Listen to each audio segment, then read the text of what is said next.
This is Samsung Galaxy Tab Active5, and in this video I'll show how you can set up the portable hotspot feature on this device.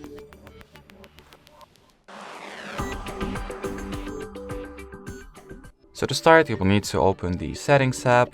Here find and enter the Connections category. Next go into Mobile Hotspot and Tethering. Open the Mobile Hotspot page. This master toggle allows you to enable and disable it respectively. Here on top you'll see the total amount of mobile data that you shared today. You can also tap over here, see the currently connected devices list, see the history of connected devices, the devices that have been connected to your Wi-Fi hotspot.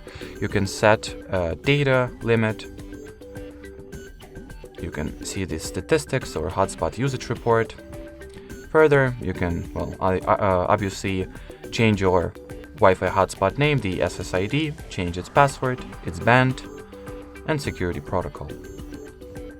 On top of that, you can also, if you have internet connection unlike me, you can enable the auto hotspot feature and enable the one-time password for your hotspot.